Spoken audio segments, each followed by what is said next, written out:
शेतकरी बंधूंनो नमस्कार. मी आपला ॲग्री डॉक्टर तेजस कोल्हे. आज माझ्यासोबत अतुल टेमगिरे हे उपस्थित आहे. आणि मित्रांनो, आजचा व्हिडिओ थोडासा वेगळ्या विषयावर आहे. वेगळा विषय यासाठी की अन्नद्रव्याबद्दल अतुल सरांनी आतापर्यंत खूप साऱ्या व्हिडिओमध्ये आपल्याला महत्त्वाची माहिती दिली. पण आता मुद्दा असा आहे की आजच्या जमान्यामध्ये विद्राव्य खतांवर शेतकऱ्यांचा जोर आहे. परंतु जर आपल्याकडून ते नियोजन चुकलं, खतांचा ग्रेड चुकला किंवा खतांच्या गुणवत्तेविषयी जर काही संभ्रम राहिला, तर आपलं होणारा खर्च आहे तो वाया जाऊ शकतो. आणि म्हणूनच आज आपण या व्हिडिओच्या माध्यमातून या विद्राव्य खतांबद्दल अतुल सरांकडून अतिरिक्त माहिती जाणून घेणार आहोत. मित्रांनो, ॲग्रोस्टारच्या चॅनलला अजूनही आपण सबस्क्राईब केलं नसेल तर सबस्क्राईब करायला विसरू नका. ॲग्रोस्टारचं इंस्टाग्राम पेज असेल, यूट्यूब पेज असेल, फेसबुक पेज असेल, याला फॉलो करायला विसरू नका. आणि हा व्हिडिओ शेवटपर्यंत पहा. अतुल सर, तुमचं प्रथमतः मी स्वागत करतो. नमस्कार. माझा पहिला प्रश्न असा आहे की खरं तर विद्राव्य खत वापरायची गरज का आली किंवा विद्राव्य खत वापरण्याचे फायदे काय? शेती उत्पादनामध्ये बऱ्याचशा निविष्ठांचा वापर करत असतो. त्याच्यामधलं एक निविष्ठ म्हणजे खत आहे. तुम्ही जसा उल्लेख केला की भर खतं किंवा जे काही आपले बल्क फर्टिलायझर असतील, याचा फार पूर्वीपासून शेतकरी वापर करत आलेले आहेत. मध्ये वॉटर सोल्युबल जी काही फर्टिलायझर आहे, ही देखील शेतकऱ्यांनी वापरायला सुरुवात केलेली आहे. आणि आता काही नवीन कस्टमाइज वॉटर सोल्युबल फर्टिलायझर मार्केटमध्ये आलेले आहे. तर ह्यात सर्व तिन्ही खतांचे जे काही प्रकार आता मार्केटमध्ये उपलब्ध आहेत, याचा जर वापर आपण योग्यरित्या जर केला तर त्याचा फायदा शेतकऱ्यांना होणार आहे. आधीचे काही शेतकरी शेतीमध्ये रासायनिक खतांचा वापर फार कमी करत होते.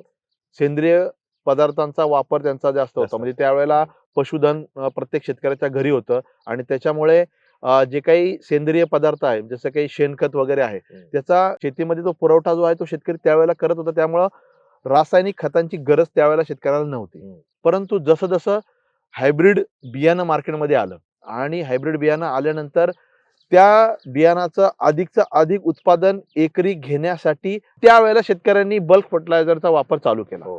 तसं तसं जे काही उत्पादनाच्या दृष्टिकोनातून त्याचा मी म्हणतो एक थोडासा अतिरेक वापर होत राहिला. आणि ह्या कारणांमुळे काय झालं, थोडीशी काही जमिनीचं जे काही आरोग्य आहे ते थोडंसं खराब होत चाललं. काही शेतकरी बरेचसे गोण्या शेतीमध्ये टाकत होते, परंतु त्याचा पाहिजे असा बेनिफिट त्यांना मिळत नव्हता. का तर त्या गोण्या जमिनीमध्ये गेल्यानंतर फिक्सेशनाचं प्रमाण जे आहे ते वाढत चाललं. अशा वेळेला काय होत गेलं की खर्च शेतकऱ्याचा होत होता, पण पाहिजे असं उत्पादन शेतकऱ्याला मिळत नव्हतं. म्हणून कालांतराने जी काही विद्राव्य खतांची जी काही उत्प्रेरका ती आली की विद्राव्य खतांचा वापर आपल्या शेतीमध्ये वापरला गेला पाहिजे. कारण की बल्क फर्टिलायझर जे आहे वापरताना आपल्याला 1 किंवा 2 किंवा जास्तीत जास्त 3 वेळापर्यंत आपण बल्क फर्टिलायझर शेतीमध्ये टाकू शकतो. म्हणजे सुरुवातीला ज्या वेळेला आपण सोईंग करतो, लागवड करतो, त्यावेळेला आपण टाकू शकतो.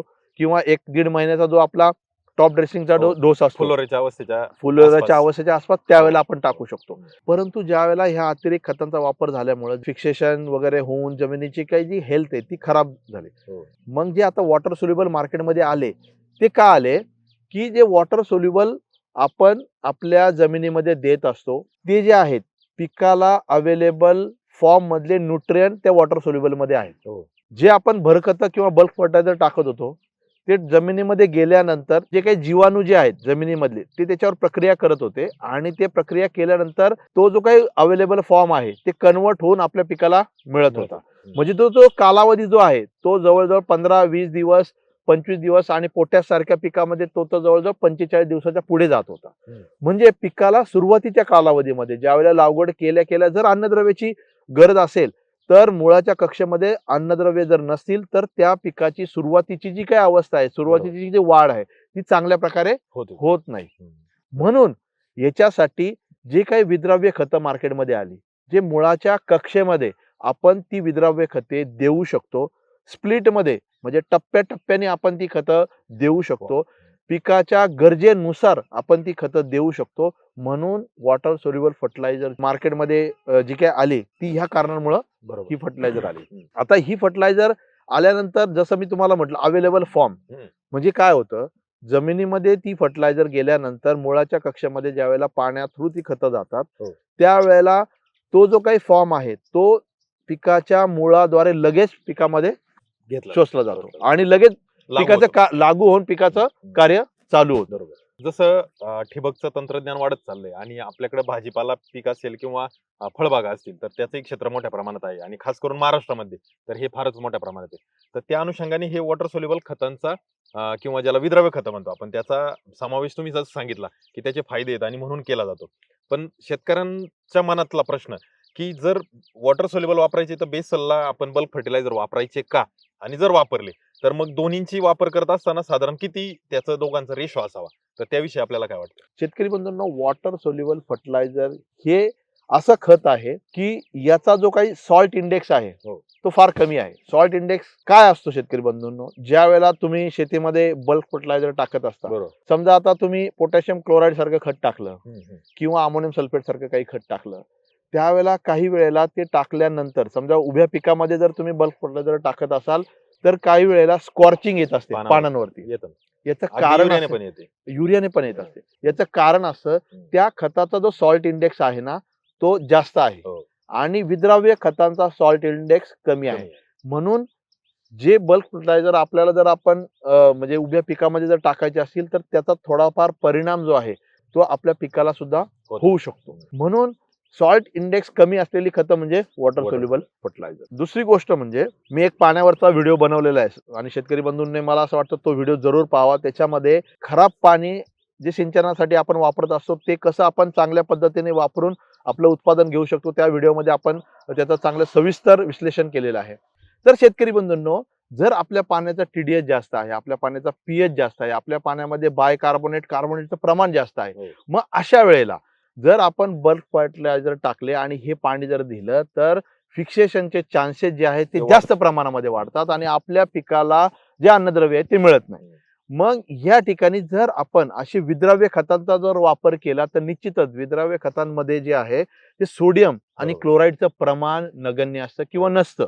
म्हणजे काही कस्टमाइज फर्टिलायझर असे आलेले आहेत विद्राव्य की त्याच्यामध्ये सोडियम आणि क्लोराईडचं प्रमाण 0 आहे. दुसरं, ह्या अशा विद्राव्य खतांचा जो pH आहे तो थोडासा ऍसिडिक असतो किंवा न्यूट्रल असतो. तर अशी खतं जर वापरली आणि ज्या पाण्याचा pH जास्त आहे त्याच्यामुळं पाणी आणि हे फर्टिलायझर जर त्या ठिकाणी जर वापरलं तर निश्चितच त्या सोल्युशनचा जो pH आहे तो न्यूट्रल होणार आहे. आणि असं द्रावण जर आपण आपल्या पिकाच्या मुळाच्या कक्षेमध्ये जर दिलं तर निश्चितच त्याचा अपटेक फास्ट होणार आहे आणि न्यूट्रिएंट जेवढे त्या जमिनीच्या कक्षेमध्ये आहेत ते मूळ शोषून घेणार आहे.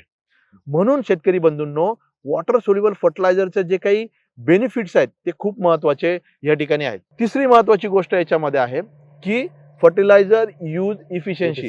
समजा आपण 100 किलो खत आपल्या जमिनीला जर दिलं त्यातलं किती टक्के खत आपल्या पिकाला लागू होतं. याच्यामध्ये जी आपली बल्क फर्टिलायझर असेल किंवा भरखतं असतील याची यूज इफिशियन्सी म्हणजे समजा 100 किलो आपण समजा युरिया जर टाकला तर ते पिकाला जो युरिया लागायचं जे काही प्रमाण आहे हे अगदी 40 ते 45% आहे.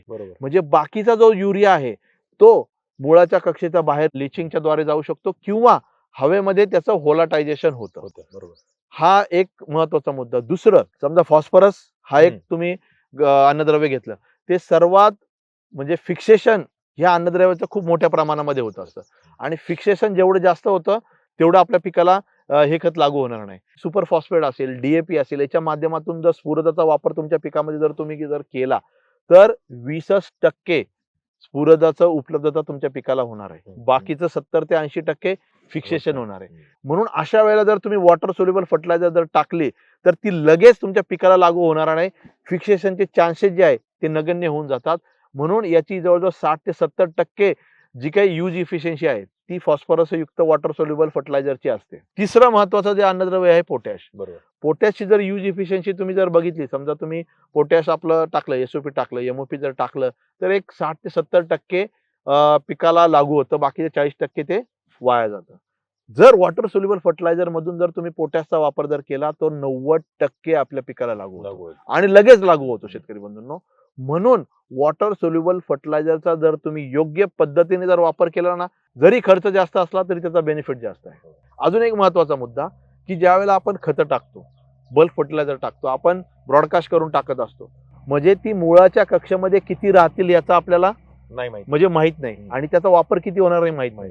परंतु वॉटर सोल्युबल जी फर्टिलायझर आहे ते आपण पाण्याच्या माध्यमातून देत बरोबर. असतो आणि जर ड्रीप असेल तर मुळाच्या कक्षेमध्ये आपलं जे काही पाणी आहे ते जात असतं. म्हणून जेवढी खतं तुम्ही वापरणार आहे ते डायरेक्ट मुळाच्या त्याच्या कक्षेमध्ये सानिध्यात जाण्याचं जे काही कार्य आहे ते वॉटर सोल्युबल फर्टिलायझरच्या माध्यमातून होत असतं. परंतु तुमचा जो प्रश्न होता हो. की बल्क फर्टिलायझर आणि वॉटर सोल्युबलचा याचा रेशो किती असणं म्हणजे गरजेचं आहे? दोघांचा वापर ठेवायचा की नाही नाही ठेवायचा? पहिला ठेवायचा. प्रश्न. पहिला प्रश्न. हा. आणि जर ठेवायचा असेल तर त्याचा रेशो प्रमाण किती? प्रमाण किती आहे? तर माझं एक शेतकऱ्यांना म्हणजे सजेशन राहील, आपल्याला बल्क फर्टिलायझरचा वापर करायचा नाही का? तर असं नाहीये शेतकरी बंधू. आपल्याला बल्क फर्टिलायझरचा वापर करायचा आहे. परंतु आपल्याला बल्क फर्टिलायझर असेल किंवा विद्राव्य खत असेल याचा जो काही संयुक्तरित्या वापर जो करायचा ना तो कसा करायचा ते आपण पाहूया. जे आपले पिकाचं जे पूर्णपणे अन्न म्हणू शकतो, भूक म्हणू शकतो, जी पिकाची ती बल्क फर्टिलायझरच्या माध्यमातून जाऊ शकते. परंतु जे पिकाच्या वेगवेगळ्या स्टेजेसनुसार जे काही वातावरणामध्ये स्ट्रेस जो येत असतो किंवा जी काही कमतरता पिकामध्ये जाणवत असते ती जर आपल्याला लगेच भरून काढायची असेल तर आपल्याला स्प्लिट मध्ये वॉटर सोल्युबल फर्टिलायझरचा वापर करणं गरजेचं आहे. तुम्हाला बल्क फर्टिलायझर मधून ती जी काही कमतरता पिकामध्ये आलेली आहे ती लगेच भरून काढता येणार नाही शेतकरी बंधू. म्हणून आपल्याला वॉटर सोल्युबल फर्टिलायझरचा वापर शेतीमध्ये करायचा आहे. तो स्प्लिट मध्ये करायचा आहे. तो कसा करायचा ते आपण जाणून घेऊया. बल्क फर्टिलायझर ज्यावेळेला वापरतो ना आपण, ज्यावेळेला आपण सुरुवातीच्या अवस्थेमध्ये ज्यावेळेला आपल्याला सोईंग करायची असते, लागवड करायची असते, बेड भरायचे असतात, त्यावेळेला आपल्याला सुरुवातीला भरखत किंवा बल्क फर्टिलायझरचा वापर करायचा. समजा आपण पुढे जाऊन वॉटर सोल्युबल फर्टिलायझरचा वापर जर करणार असू तर बल्क फर्टिलायझर समजा तुम्ही 100 किलो वापरणार असेल तर ते तुम्हाला 50 किलो वापरायचं आणि कमी प्रमाणामध्ये वापरायचं. आणि वरचे जे 50 किलोचं जे काही खत आहे ते तुम्हाला विद्राव्य खताच्या माध्यमातून तुमच्या पिकाचं अन्नद्रव्य व्यवस्थापन करायचं. एक तर माती परीक्षणाच्या आधारे तुमच्या अन्नद्रव्याची रिक्वायरमेंट काय आहे, पिकाची रिक्वायरमेंट काय ते तुम्ही ठरवा. त्याच्यानुसार तुम्हाला माझं एक सजेशन राहील, एक 20 ते 30% किंवा मॅक्सिमम 40% तुम्ही भर खताच्या माध्यमातून अन्नद्रव्य व्यवस्थापन करा. 60% अन्नद्रव्य व्यवस्थापन जे आहे तुम्हाला विद्राव्य खतांच्या माध्यमातून करायचे. ते का करायचे शेतकरी बंधूंनो? पिकाच्या स्टेजेसनुसार, पिकाच्या गरजेनुसार तुम्ही वॉटर सोल्युबल फर्टिलायझर देऊन ते मॅनेज करू शकता. परंतु जर तुम्ही तुमच्या जमिनीचे आरोग्य तुम्ही तपासलं नाही आणि जर 100%, 80-90% भर खताच्या माध्यमातून तुम्ही जर तुमच्या पिकाचं खताचं नियोजन जर केलं तर तुम्ही त्या ठिकाणी फेल होऊ शकता. तुम्हाला पाहिजे असं अपेक्षित उत्पादन येणार नाही, कारण की भर खत जमिनीत गेल्यानंतर ते फिक्सेशन होऊन तुमच्या पिकाला किती मिळणार आहे तुम्हाला माहित नाही. पण जर तुम्ही 30 ते 40% भर खताच्या माध्यमातून आणि वॉटर सोल्युबलच्या माध्यमातून जर 70 ते 80% जर केलं तर टप्प्याटप्प्यानुसार दिवसागणिक तुम्ही तुमच्या पिकाच्या अन्नद्रव्य व्यवस्थापन करू शकता. म्हणून तुमचा जो प्रश्न आहे त्याचा रेशो जो आहे तो आपल्याला 30 ते 40% तुमचं भरखत असेल आणि 60 ते 70% तुमचं वॉटर सोल्युबल फर्टिलायझर असेल. आता जसं आपण बऱ्याच पारंपरिक खतांबद्दल बोललो होतो की जमिनीचा पीएच सुधारण्यासाठी किंवा जमिनीचा पीएच जास्त असेल तर कोणतं किंवा पीएच कमी असेल तर कोणतं, तसं वॉटर सोल्युबल मध्ये पण असे पर्याय आहेत का की शेतकऱ्यांना त्यांच्या जमिनीच्या अनुषंगाने काही निवड करता येईल? कोणता ग्रेड निवडायचा, तो का निवडायचा, तर त्याबद्दल काय आपण निश्चितच. म्हणजे जर तुम्ही माती परीक्षण केलं, तुमची जमीन ऍसिडिक आहे, तुमची जमीन अल्कलाईन आहे किंवा तुमच्या जमिनीमध्ये कॅल्शियम कार्बोनेटचं प्रमाण जास्त आहे, तुमच्या जमिनीचा पीएच जास्त आहे, तर जे पीएच आहे पीएच मानानुसार देखील तुम्हाला वॉटर सोल्युबल फर्टिलायझर निवडता येईल. आता जसं की मी उदाहरण देतो, जसं 05234 असेल किंवा 06020 असेल, याचा पीएच कमी आहे. मग ज्या जमिनीचा पीएच समजा तुमचा अल्कलाईन असेल म्हणजे 8-9च्या वरती असेल, अशा ठिकाणी तुम्ही अशा ग्रेड वापरल्या तर तुम्हाला रिझल्ट पटकन मिळणार. दुसरी गोष्ट, समजा तुमचं पाणी खराब आहे, समजा तुमच्या पाण्याचा टीडीएस जास्त आहे, तुमच्या पाण्यामध्ये बायकार्बोनेट जास्त आहे, अशा वेळेला तुम्हाला 06020 जे खत आहे ना ते अतिशय चांगल्या पद्धतीने रिझल्ट देणार. दुसरी अशी गोष्ट, जसं की काही जमिनींमध्ये फॉस्फरस हा फिक्सेशन होत असतो, बरोबर आहे, किंवा काही जमिनीमध्ये कॅल्शियम कार्बोनेटचं प्रमाण जास्त आहे, तर मग तुम्ही असं फर्टिलायझर अवॉइड केलं पाहिजे ज्याच्यामध्ये झिंकचं प्रमाण जास्त असेल, जे तुम्हाला कॅल्शियम बरोबर ते अभिक्रिया होऊन त्याचा उपयोग तुमच्या पिकाला होणार नाही. मग अशा काही गोष्टी तुम्ही हे करू शकता. परंतु जे प्रॉब्लेमॅटिक जमिनी असेल किंवा प्रॉब्लेमॅटिक पाणी असेल, अशाला वॉटर सोल्युबल जे फर्टिलायझर आहे त्याचा वापर जर तुम्ही केला, त्याच्यामध्ये आता संयुक्तिक राहील, पारंपरिक खतापेक्षा तो जास्त संयुक्तिक राहणार. ही एक महत्वाची गोष्ट आहे शेतकरी बांधवांनो. आतापर्यंत आपण वॉटर सोल्युबल किंवा विद्रव्य खतांचे फायदे पाहिले. पारंपरिक खताचा वापर त्याच्या जोडीला करणं तितकंच गरजेचं आहे. परंतु मेन मुख्य प्रश्न असा की वॉटर सोल्युबलचं वापरायचं प्रमाण किंवा वापरायची पद्धत कोणती योग्य? कारण का तर जमिनीचं आरोग्य खराब होत चाललंय पारंपरिक खतांमुळे आणि आपण म्हणून वॉटर सोल्युबलकडे वळालोय. म्हणून आपण मागडी खतं आणतोय आणि ती पण जर चुकीच्या पद्धतीने, चुकीच्या प्रमाणात आणि चुकीच्या वेळेला वापरली तर परत एकदा आपण जास्त पैसे टाकून आपल्या जमीन खराब करण्यापेक्षा, तर त्याविषयी आपण काय सांगाल? शेतकरी बंधू तेजस सरांनी जो प्रश्न विचारलाय अतिशय महत्वाचा आहे. कारण की आपण खतं वॉटर सोल्युबल ही महाग महाग आहेत आहेत. बल्क फर्टिलायझर पेक्षा, हो. परंतु त्याचा वापर देखील आपण जर योग्य पद्धतीने जर नाही केला तर निश्चितच ते जे काही खर्च आहे तो सुद्धा तुमचा वाया जाणार आहे. तर आता आपण महत्वाचा मुद्दा की बल्क फर्टिलायझर आपल्या बेसलला असेल तुम्ही वापरले, 30 ते 40% जे काही तुम्हाला वापर करायचा आहे तो तुम्ही बेडमध्ये भरली किंवा जमिनीमध्ये ब्रॉडकास्ट करून दिले. हो. ज्या वेळेला तुम्हाला वॉटर सोल्युबल फर्टिलायझर वापरायचे आहेत ना, त्यावेळेला 2-3 गोष्टी तुम्हाला शेतकरी बंधूंनो लक्षात घेणं गरजेचं आहे. एक तर तुमचं पाणी कसं आहे, तुमची जमीन कशी आहे. जर तुमची जमीन भारी असेल हो. आणि तुमचं पाणी क्षारयुक्त जर असेल तर तुम्हाला तुमच्या जमिनीमध्ये जो वॉटर सोल्युबल खतांचा वापर जो करायचा आहे ना, तो तुम्हाला त्या पद्धतीने करणं गरजेचं आहे. समजा एकरी तुम्हाला 25 किलो खत द्यायचं आहे, हो. तर काही शेतकरी आपले काय करतात माहितीये का, 5 ते 10 किलोच्या दरम्यान एका वेळेला खत सोडून देतात. 25 किलोची बॅग आहे ते 2 ते 3 टप्प्यामध्ये संपून टाकतात. काय होतं शेतकरी बंधूंनो, म्हणजे आपण वेळोवेळी सांगत आलेलो आहे की ज्या वेळेला पिकाची भूक जेवढी आहे ना तेवढंच पीक उचलणार आहे. बाकीचं तुम्ही तुमच्या जमिनीमध्ये तसंच राहणार आहे आणि ते तसंच राहिल्यानंतर जमिनीमध्ये क्षारांचं प्रमाण तुमचं वाढत जाणार आहे. मग आपण कशा पद्धतीने याचा वापर करणं गरजेचं आहे? टप्प्याटप्प्याने. म्हणजे समजा आठवड्यातून आपल्याला जर समजा 5 किलो जर खत सोडायचं आहे आणि तुमची जमीन भारी आहे आणि त्या भारी जमिनीमध्ये तुम्ही 2च वेळेला पाणी देताय, ड्रिपचं पाणी, तर तुम्हाला 2.5 किलो एका वेळेला खत सोडायचं. बरोबर. जर तुमची जमीन हलकी आहे आणि तुम्ही आठवड्यातून 3 वेळा पाणी देताय, तर तुम्ही, माझं मत राहील, त्या प्रत्येक पाण्याबरोबर 1 ते 1.5 किलो तुमचं वॉटर सोल्युबल खत सोडायचं 1 एकरसाठी. म्हणजे काय होईल शेतकरी बंधूंनो, पिकाची जी भूक आहे तेवढ्या भुकेचं जे काही अन्नद्रव्य त्या ठिकाणी पडलेलं असेल आणि ते तेवढं पीक जे आहे ते उचलून जाईल. म्हणजे त्या जमिनीमध्ये अतिरिक्त जो क्षार आहे किंवा अतिरिक्त जे खत आहे ते पडून राहणार नाही, जेणेकरून आपली जमीन खराब होणार नाही. जमीन खराब होण्याचं कारण एक असतं शेतकरी बंधूंनो, जे सॉल्ट इंडेक्स मी मागाशी म्हटलं ना, जे भर खतांमध्ये जास्त प्रमाणामध्ये असतो.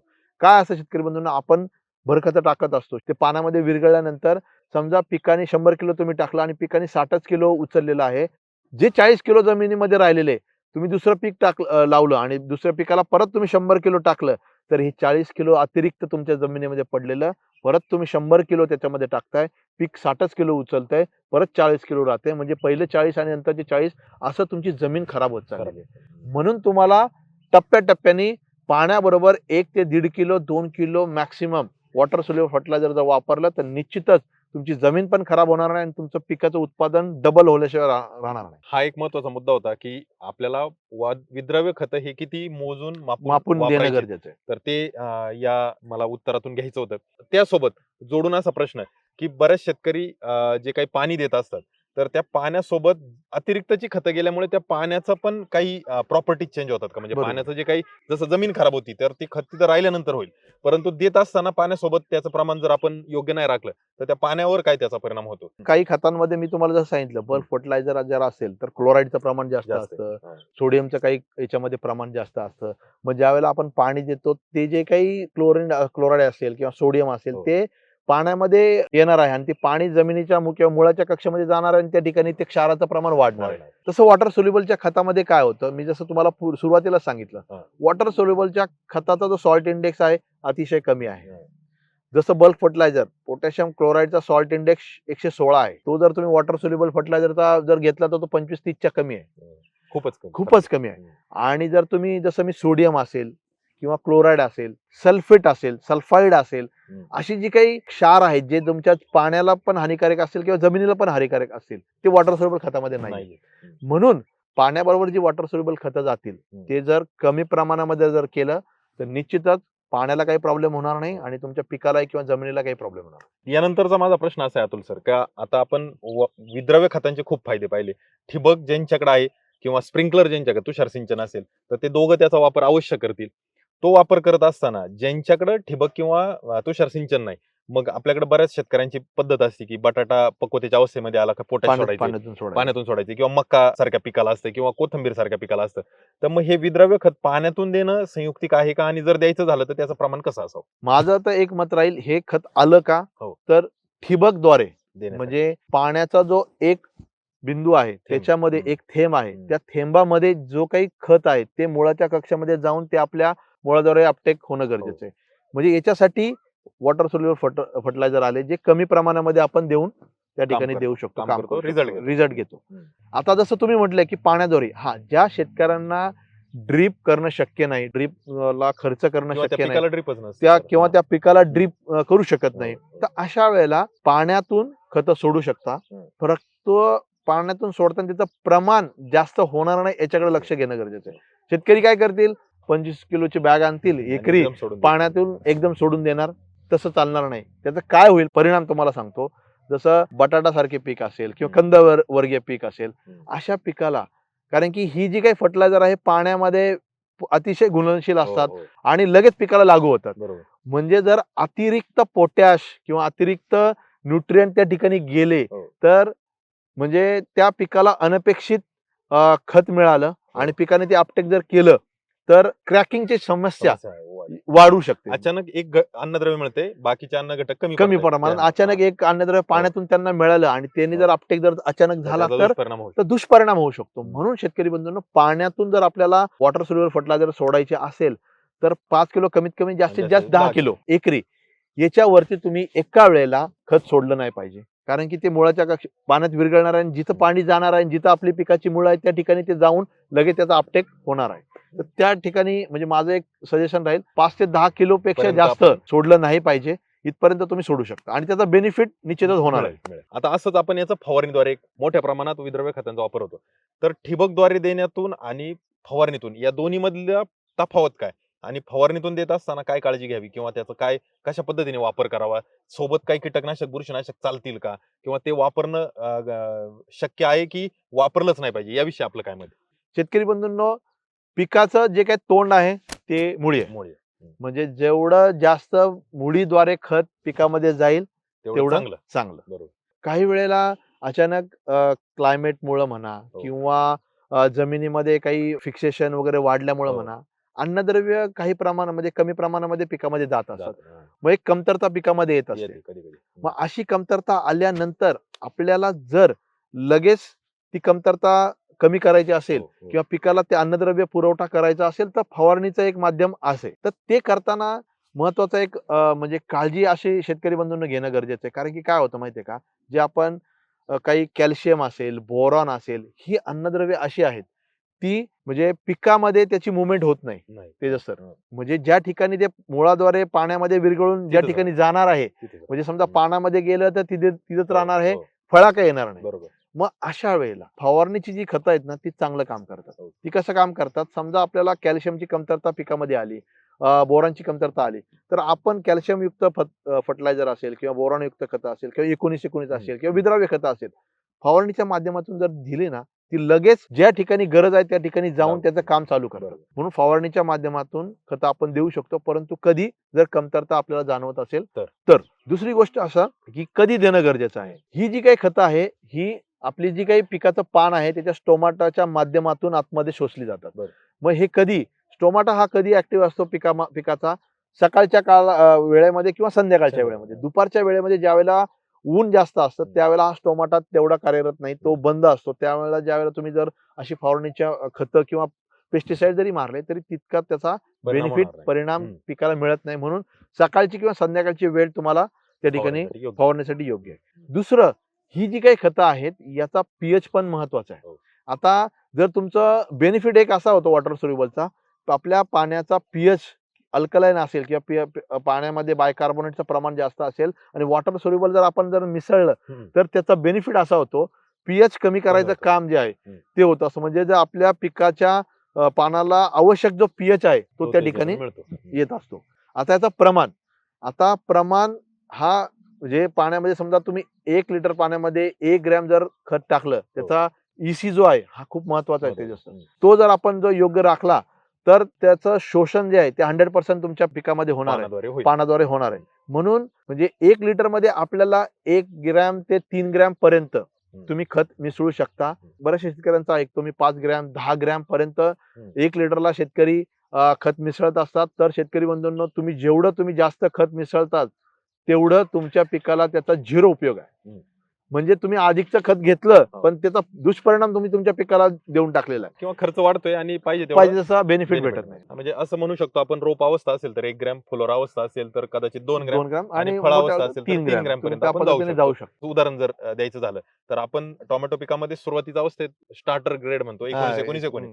बरेचसे शेतकरी म्हणतात की 19-19 वापरलं का व्हायरस वाढतो, टोमॅटोला वापरणार नाही. मग याविषयी आपल्याला आज या चर्चेच्या माध्यमातून पिकाची अवस्था कोणती, अवस्थेनुसार कोणता ग्रेड वापरला पाहिजे आणि त्यातला पारंपरिक ग्रेड कोणता आहे जो की आपल्याला प्रचलित असेल आणि काही नवीन ग्रेड बाजारात आलेत ते कोणते, त्याविषयी आपण या व्हिडिओच्या माध्यमातून ह्या शेवटाकडे जातोय. मित्रांनो, ॲग्रोस्टारच्या चॅनलला अजूनही आपण सबस्क्राईब केलं नसेल तर सबस्क्राईब करायला विसरू नका.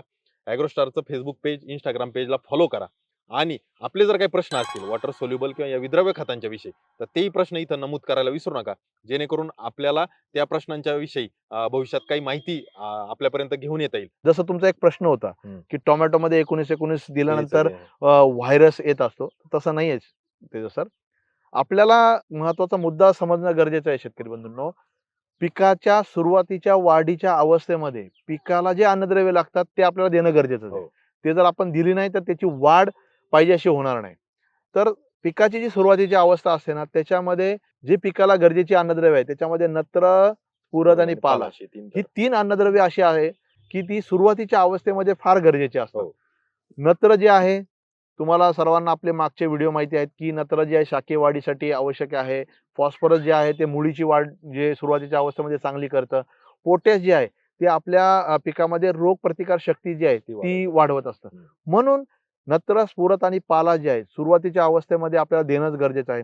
मग आपले जे ट्रॅडिशनल वॉटर सोल्युबल फर्टिलायझर जे आहे त्याच्यामध्ये स्टार्टर ग्रेड जो प्रचलित झालेला आहे आपला तो 19-19-19 ज्याच्यामध्ये 20-20 याच्यामध्ये समप्रमाणामध्ये नत्र, स्फुरद आणि पालाशची मात्रा असते. म्हणजे तिन्ही समप्रमाणामध्ये आहेत आणि तीच समप्रमाण पिकाला गरजेचं असतं. म्हणून समजा आज लागवड केली तर एक 7 ते 8 दिवसाच्या आतमध्ये तुम्हाला एक वॉटर सोल्युबलची ड्रेंचिंग जी आहे ती 19-19 करणंच गरजेचं आहे.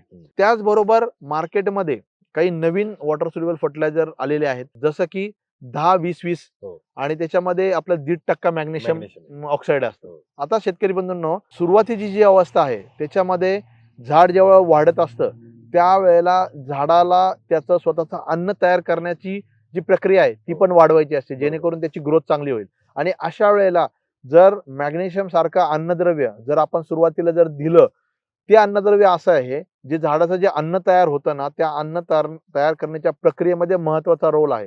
जसं नत्र आहे त्याच्याबरोबर मॅग्नेशियम हा देखील अन्न निर्मितीमध्ये खूप महत्वाचा घटक मानला जातो. मग तो जर दिला तर निश्चितच त्याचा बेनिफिट, ऍडिशनल बेनिफिट जो आहे तो सुरुवातीला होणार आहे.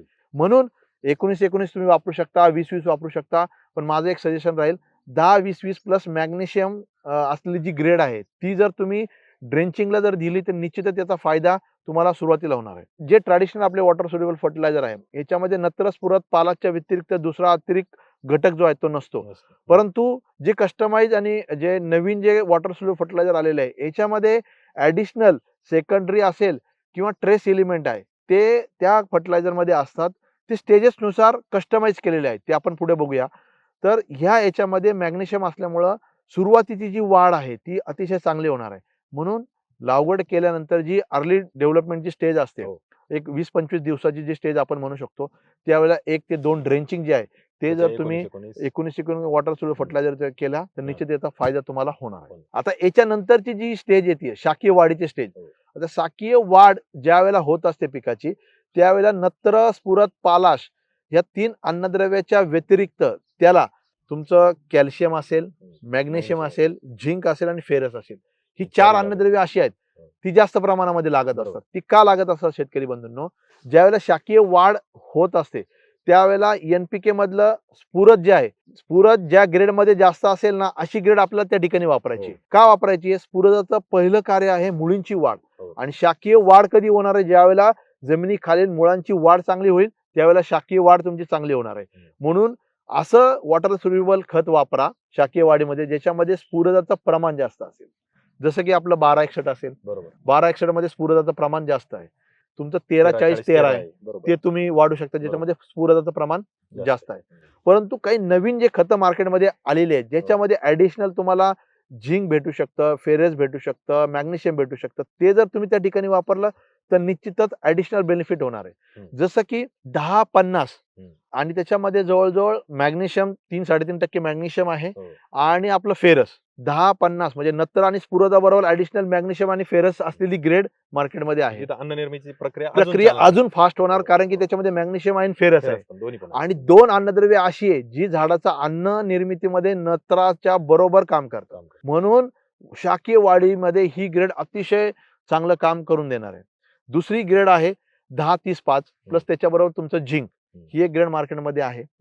झिंक तुम्हाला माहिती आहे, हिरवेपणा जो आहे तो पिकामध्ये येत असतो, किंवा जे झिंक जे आहे हे तुमच्या इंटरनोड डिस्टन्स म्हणतो आपण, ते वाढवण्याचं काम, पेऱ्यातलं अंतर आपण म्हणू शकतो त्याला, ते वाढवण्याचं काम झिंक करत असतं. मग तुम्हाला जर शाकीय वाढ चांगल्या पद्धतीने जर करायची असेल तर तुम्हाला ही ग्रेड सुद्धा त्या ठिकाणी अतिशय चांगलं काम करणार आहे.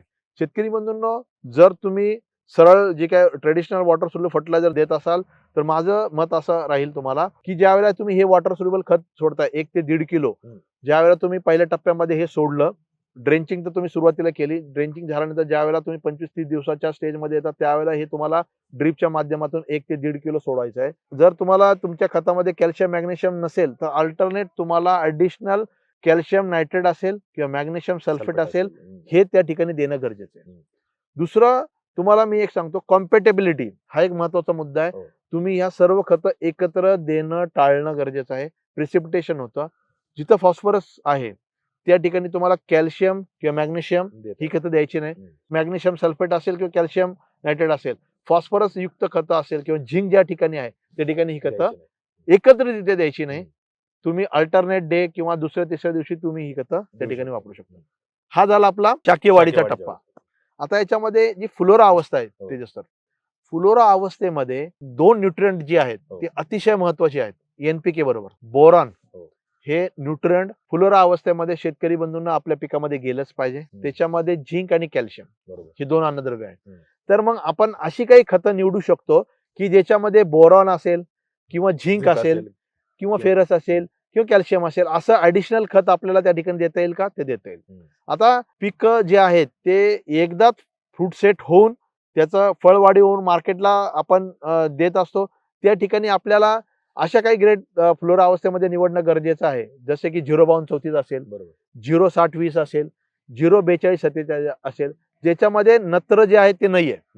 याच्या ऍडिशनल 1340-13 जे खत आहे ते देखील तुम्हाला फ्लावरिंग अवस्थेमध्ये वापरायचं आहे. हे कधी वापरायचं आहे? ज्या वेळेला तुमच्या मल्टी पिकिंग असतात त्यावेळेला तुम्हाला नत्राची गरज त्या ठिकाणी असणार आहे, त्याला पोटॅशची पण गरज असणार आहे आणि तुम्हाला स्फुरद पण त्या ठिकाणी द्यायची आहे.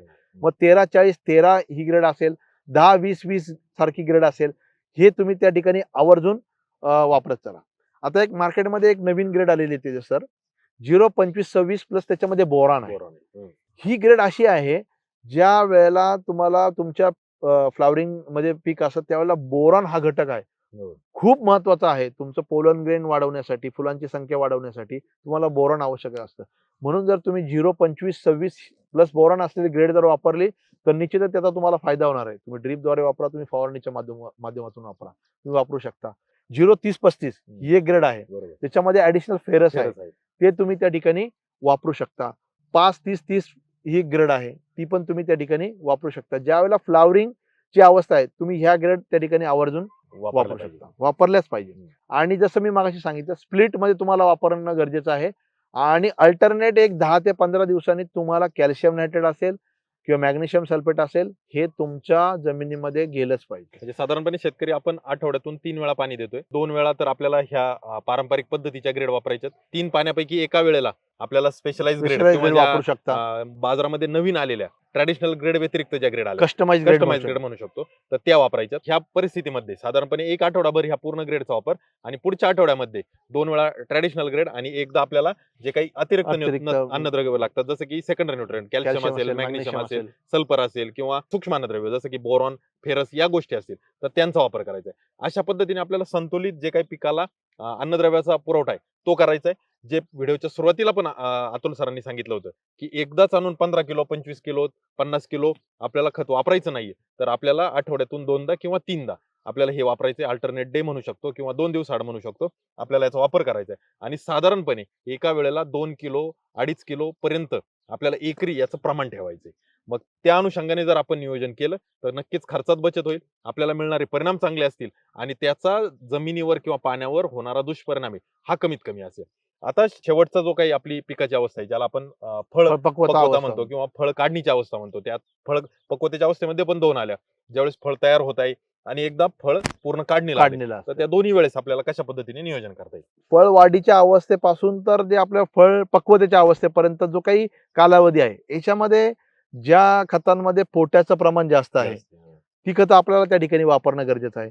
परंतु त्याचबरोबर स्फुरदयुक्त खतं असतील किंवा कॅल्शियम असेल आणि मॅग्नेशियम असेल, हो. ही 2 अन्नद्रव्य फळ वाढीच्या अवस्थेमध्ये देणं फार गरजेचं आहे. जसं की जसं जसं फळ वाढत जातं त्यावेळेला फळाला चकाकी गरजेची आहे. बरोबर.